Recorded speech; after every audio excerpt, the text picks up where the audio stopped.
자, 여러분들 안녕하십니까? 오늘 행자님께서 찾아와 주셨습니다. 오늘 행자님께서 해주실 이야기는 어떤 이야기일지 같이 확인을 해보도록 하겠습니다. 예, 여보세요? 행자님 안녕하세요. 예, 안녕하세요. 자, 오늘 행자님께서 이렇게 또 찾아와 주셔서 감사드리고, 오늘 해주실 이야기가 귀신 이야기를 대부분 좀 많이 들려주시기도 했지만 현실 공포도 들려주셨던 분이란 말이죠, 행자님이. 네. 근데 오늘 사람이 무서운 이야기가 될 것 같아요, 보니까. 예, 오늘은 사람이 네. 무서운 이야기입니다. 그러면 혹시 이거는 제 생각이지만 주변에 이렇게 생각하고 있는 사람이 있을 수도 있으니 조심해라 라는 또 취지가 될 수도 있겠네요. 네, 그럴 수도 있죠. 근데 그렇죠. 예. 오늘의 키워드를 말하면 사랑과 전쟁입니다. 자, 많은 분들이 또 사랑과 전쟁하면 사주 뒤에 뵙겠습니다. 뭐 이런 느낌은 아니겠지만 한번 어떤 이야기인지는 같이 한번 들어보도록 하겠습니다. 렛츠가! 길이십니다. 이 세계 여행자예요!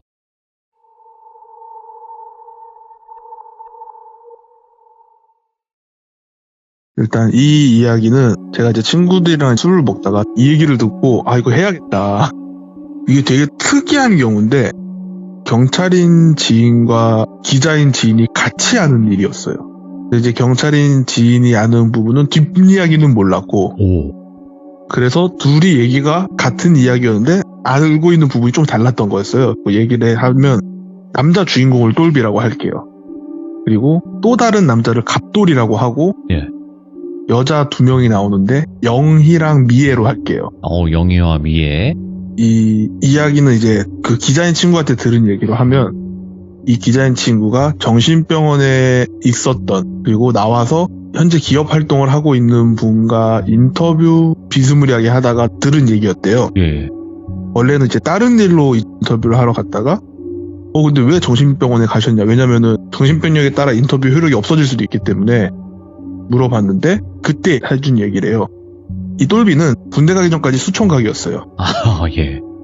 그래서 친구들 똘비가 군대 가기 전쯤에 그런 거 하면 안 되는데 업소에 보냈대요. 그래서 똘비가 거기서 이제 수총각 딱지를 떼고 예.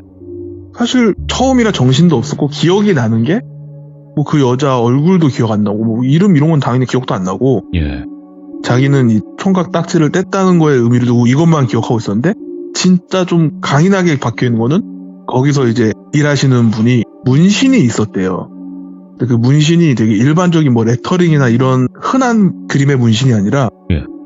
정말 보기 드문 동물의 문신이 엉덩이에서 허리 넘어가는 쪽에 있고 또 하나는 남자친구나 남편이 아니면 절대 알 수 없는 위치에 있는 문신이 있었대요. 예. 그러니까 그거는 자기한테 너무 충격적으로 기억을 하고 있었던 상태로 군대를 갔다가 예. 자기 이제 대학교 선배이면서 자기보다 한참 나이가 위에 있는 그 갑돌이라는 형이 휴가를 나왔을 때 이제 다른 동기들이랑 선배들이랑 술자리에 그 갑돌이라는 형이 왔었대요. 네.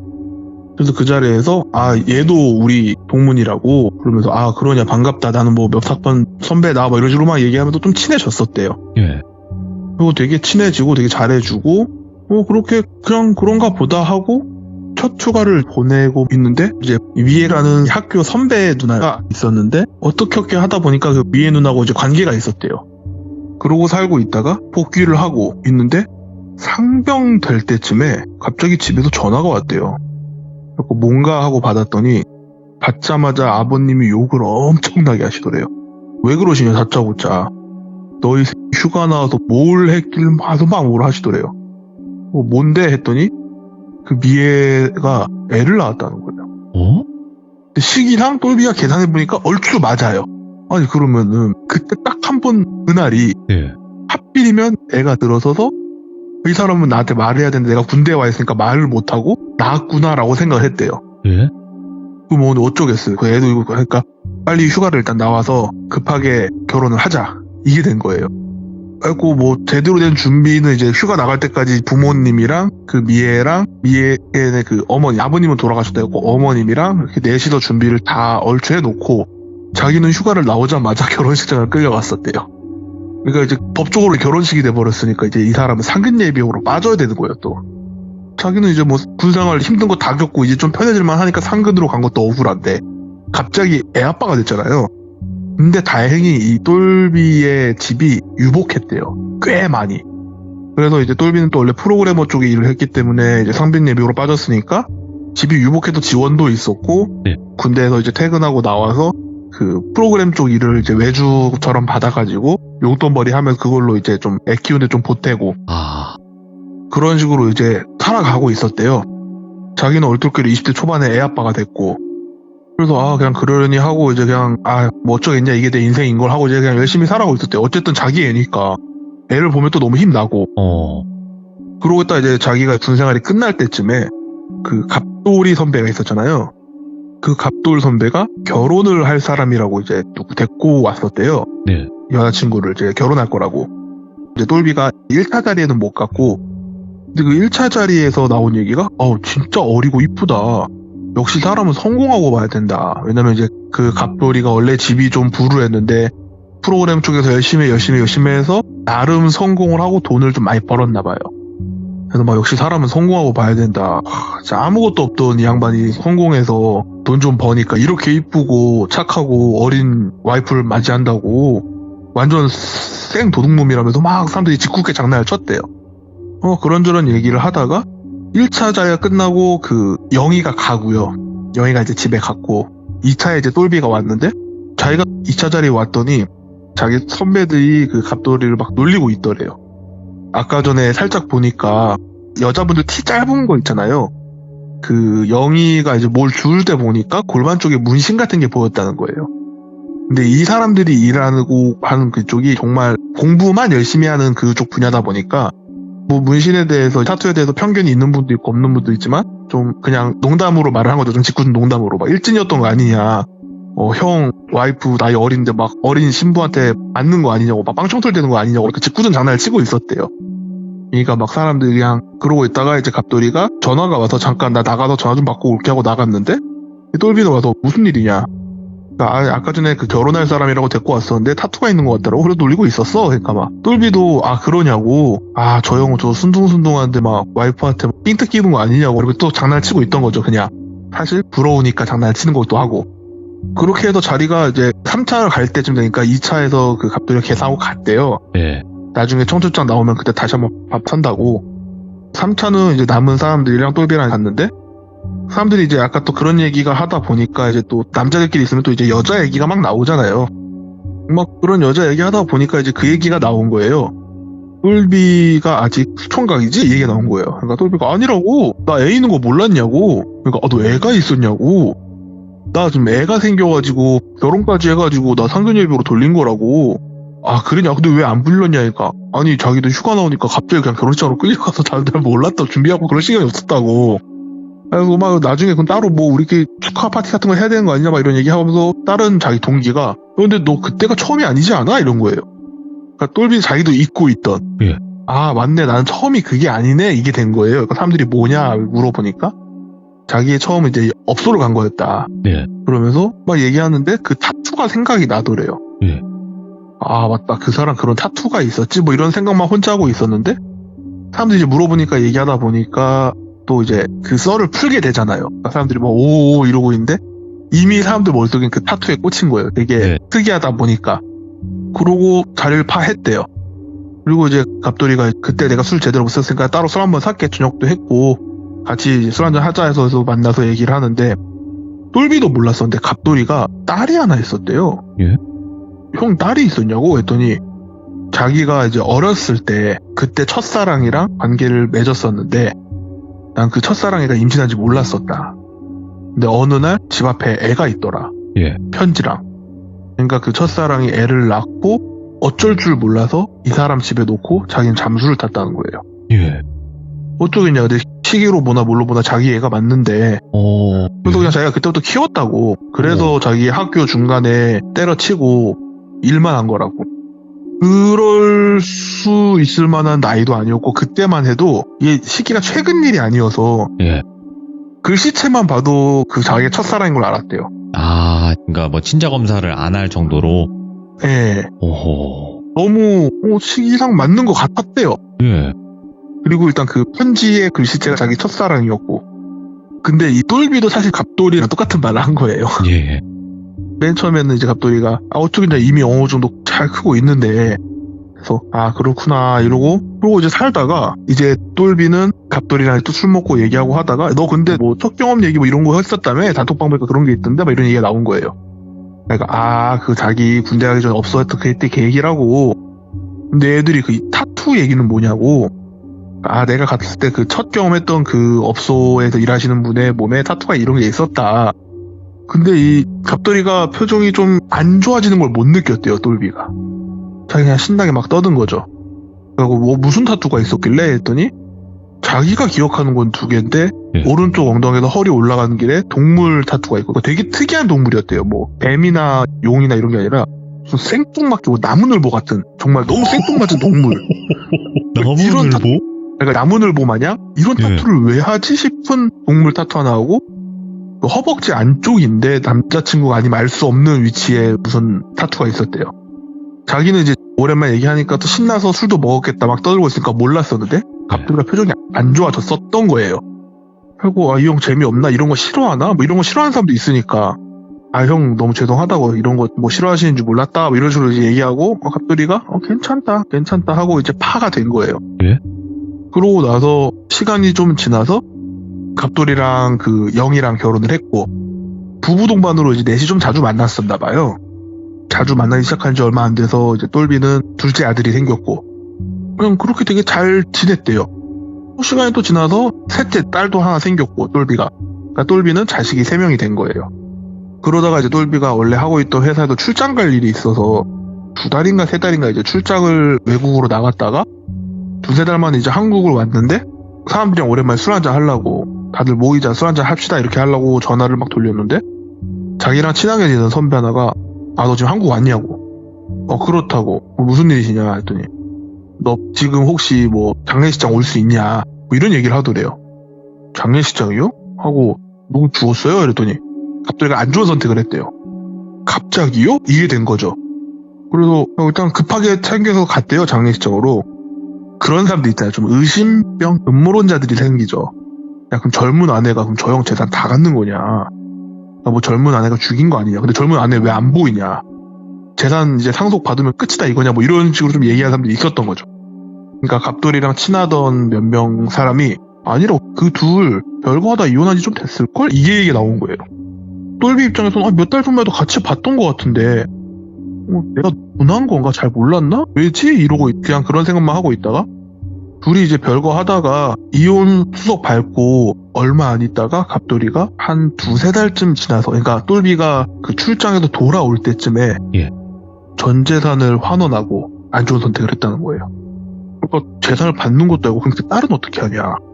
그랬더니 그 젊은 와이프 영희가 딸 키운다고 하고 데리고 갔다고 그리고 연락 안 된다고 안 좋게 얘기하던 사람들이 다 숙연해지는 거죠. 자기 딸도 아니고 젊은 나이에 재혼해도 될 나이인데 그래도 자기 배 아파 낳은 딸도 아닌데 끝까지 책임진 거 보면 되게 좋은 사람이었다. 뭐 이런 걸로 좀 분위기가 바뀌어서 그렇게 해서 시간이 한참 지났대요. 시간이 한참 지나서 첫째 아들이 어느 정도 이제 장성을 해서 한 20살 군대 가기 전쯤에 이것도 내력인지 아들이 똘비한테 갑자기 되게 진중하게 말을 하더래요. 자기 지금 군대 가면 안 된다고. 무슨 소리냐. 자가 결혼을 해야 될 것 같다고. 그러니까 터무니없는 소리죠. 되게 철딱서니 없는 소리가 들렸으니까 또 뭐라 했겠죠. 자기가 만나는 여자가 있는데 그 여자가 임신을 했다. 그래서 나는 그 여자랑 결혼을 해야 될 것 같다. 책임져야 되겠다. 근데 똘비도 자기도 그랬으니까 갑작스러운 것보단 차라리 군대 가기 전에 결혼하고 할 거 하고 정리하고 하는 게 낫겠다. 이게 된 거예요. 그래서 그 아들의 여자친구를 봤는데 되게 착하고 홀어머니 밑에도 되게 바르게 살았대요. 자기가 생각했을 때 조금 흠이라면 흠이랄 게 아들보다 좀 연상인 거? 근데 생각해보면 자기도 위에가 자기보다 연상이잖아요. 그러니까 참 내 아들 아니랄까봐 참 똑같은 패턴으로 간다 이러고 생각을 했대요. 괜히 뭐 자기 옛날 생각도 나고 그러고 이제 부모를 다 같이 만나는 자리가 됐는데 그 엄마라고 나온 사람이 영희인 거예요. 똘비는 되게 반가운 거죠. 아니 형수 너가 그러면 그 갑돌이 형 딸이야? 이게 된 거죠. 근데 갑돌이랑 생전에 똘비랑 친하게 지낼 때 갑돌이 딸이랑 똘비네 아들이 나이차가 크게 안 나니까 나중에 우리 사돈 맺으면 되겠다 이렇게 막 얘기도 많이 했었대요. 그래갖고 형이랑 한 약속이 있었는데 형이 죽고 나서 지키게 됐다. 작은 아빠라 생각하고 같이 잘 살자 뭐 이런 식으로 막 얘기를 하고 되게 좋은 분위기로 갔는데 그 미애가 표정이 되게 불편하더래요. 영희는 그냥 잘 지내셨냐 뭐 이런 안부 얘기 좀 하고 자기는 좀 마음도 비우게 좀 외국 나가서 살다가 한국 들어왔는데 딸이 이렇게 만난 남자가 똘비 너네 아들일 줄 몰랐다 막 이런 얘기하고 근데 미애가 되게 불편해하는 게 보여서 그 자리에서 그렇게 잘 무마하고 집에 가서 얘기를 하는데 꼭 결혼시켜야겠냐 뭐 이런 식으로 얘기를 하더래요. 그러니까 아니 뭐가 문제냐 원래 우리 그때 있어도 그런 얘기 나왔었고 뭐 너 저 사돈이 마음에 안 들어서 그런 거냐 홀부모여서 그런 거냐 막 부부싸움이 좀 있었대요. 미애가 이제 계속 자기는 너무 싫다 찜찜하다 불편하다 막 이런 식으로 티를 내고 예. 그리고 똘비는 아들 편을 들어주는 거고 그러면은 애가 임신했는데 책임지고 키울 생각을 해야지 아무 이유 없이 말도 안 되는 소리 하지 말라고 너 그런 생각이었으면 너도 나랑 결혼할 일 없었다고 이제 좀 그런 싸움까지 간 거죠. 그러다가 결국에는 다 같이 이제 결혼을 하는 쪽으로 가게 돼가지고 똘비 아들이랑 영희의 딸이 이제 결혼을 하는 각으로 잡힌 거예요. 그래서 그 갑돌이 이제 묘 가서 인사도 하고 이제 결혼식 날 양측 어머님들이 화촉점을 하시죠. 화촉점을 하고 이제 성혼선언문이라고 해야 되나? 그 보통 줄에 대신 부모님들이 요새 좋은 말씀 하시잖아요.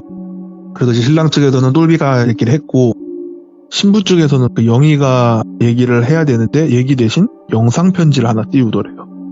근데 영상 편지가 이제 다 새까만 분위기 하얀 글씨로 너희들의 결혼을 진심으로 축하한다.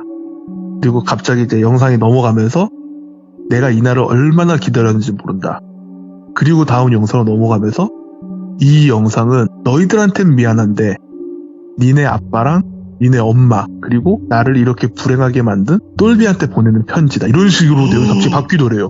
아니 이게 뭐지? 이러고 있는데 그 영상 편지가 이제 넘어갈 때쯤에 영희가 정신 나간 것 마냥 막 까까까까 웃으면서 나가더래요. 사람들은 막 웅성웅성 보고 있는데 그걸 보더니 미애가 진짜 놀란 표정을 지으면서 고개를 숙이고 막 뛰어서 도망가더래요. 예. 신부는 졸도하고 똘비는 그거 보고 충격받아서 쓰러졌다가 공황이나 이런 게 너무 세게 와서 정신병원을 갔던 걸 하더라고요. 그 내용이 뭐냐면 예. 갑돌이의 첫사랑이 미애예요. 그러니까 갑돌이의 그 딸을 낳은 게 미애예요. 예. 그리고 시간이 지나서 미애가 그 갑돌이 집이 원래 좀 힘들었다 했잖아요. 딸은 던지게 했는데 그러니까 자기가 이제 맨 처음에 좀 프로그래머고 이러고 하니까 이제 돈을 좀 잘 벌 것 같아서 잘 해보려고 하고 만나다가 애가 생겼는데 알고 보니 집이 좀 힘든 거예요. 그러니까 이 사람이 돈을 아무리 벌어도 여기다가 쏟아 박다가 인생 끝날 것 같아 싶었나 봐요. 그러고 근데 때마침 어리버리한 집이 좀 잘 사는 애가 직업도 프로그래머 할 직업이고 휴가를 나왔다는 소리를 듣고 만나서 잠자리를 갖고 아기가 생겼죠. 그리고 일부러 말을 안 하고 낳은 거예요. 그래서 이제 결혼을 했잖아요. 잘 사는 집에 시집도 갔고 거기까지는 좋았는데 근데 이 기자인 친구가 말해준 게 더 대박인 건 예. 똘비가 무정자증이에요. 그리고 그 4남매는 아빠가 모두 같아요. 예. 그러니까 그 첫사랑 갑돌이를 오랜만에 만났던 미애는 갑돌이하고 잠자리를 가졌고 비슷한 시기에 잠자리를 가진 건데 이제 미애는 고민을 한 거죠. 갑돌이한테 좀 애가 생긴 것 같은데 임테스게 해보니까 예. 이 사람한테 애를 또 던져봤자 의미가 없잖아요. 그러면 잘 사는 집에 아예 하자. 똘비는 똘비인 줄 알았지만 사실은 갑돌이였어요. 그 첫째 아들이. 그리고 이제 미애는 결혼해서 살고 있다가 넷이서 만났잖아요. 넷이서 만났는데 갑돌이랑 미애가 서로 알아본 거예요. 그리고 영희는 똘비의 첫 상대가 맞아요.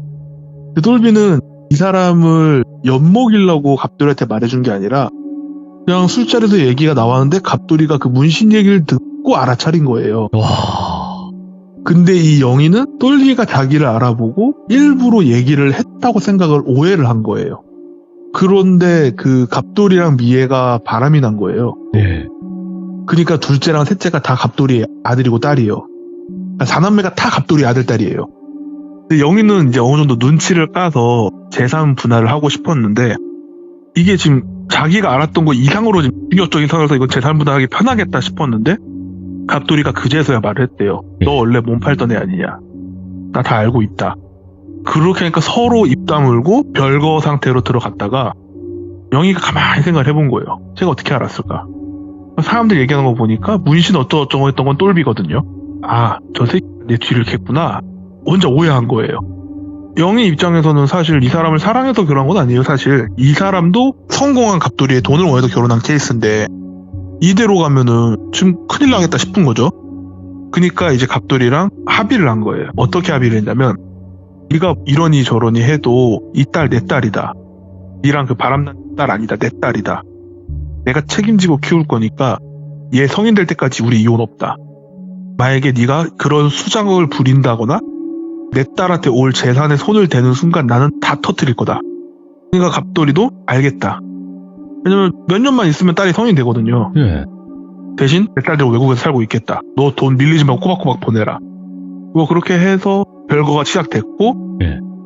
이 미애는 똘빈의 그 사업체가 좀 힘들었던 적이 있대요.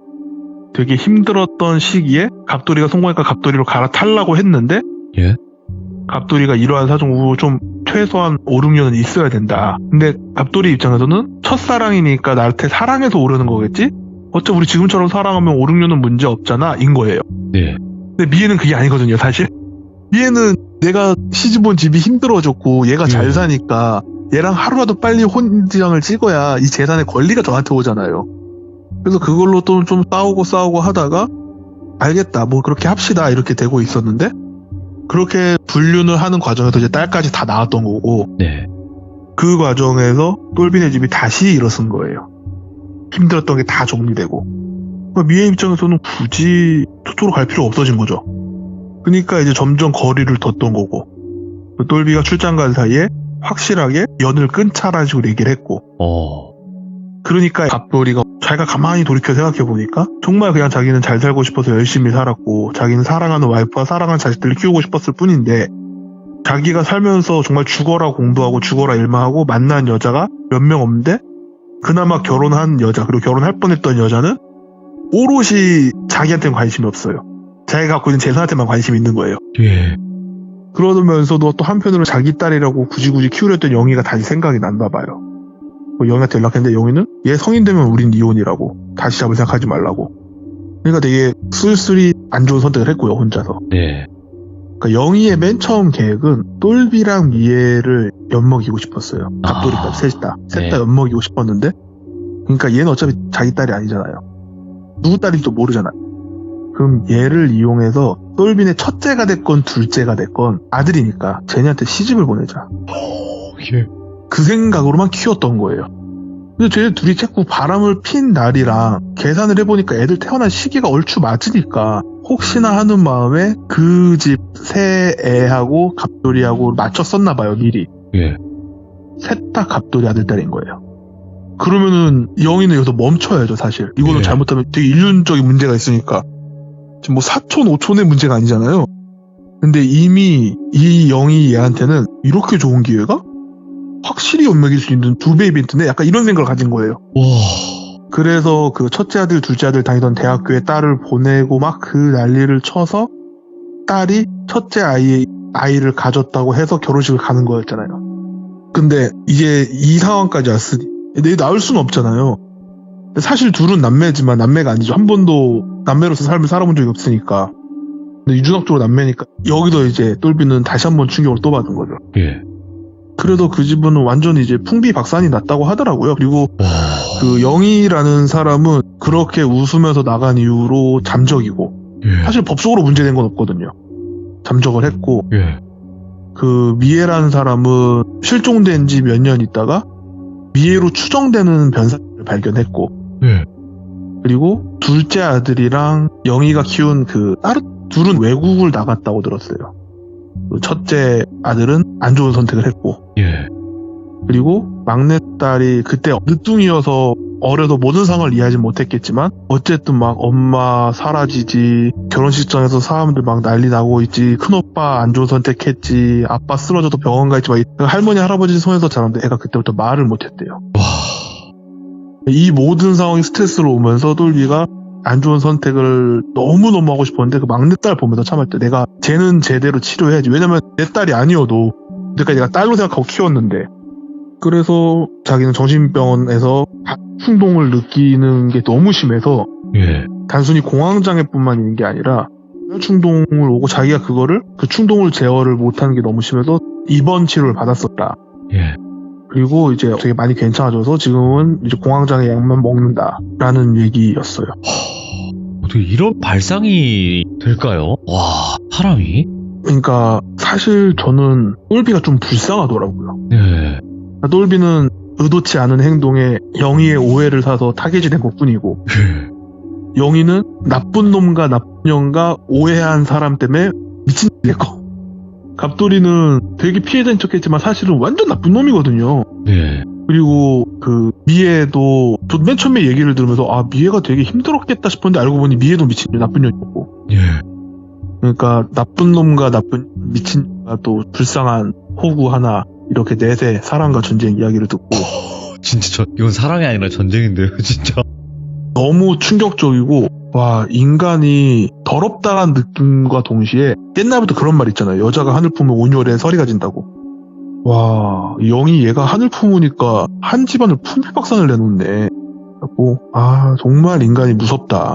진짜 인간의 복수심이 너무 무섭다.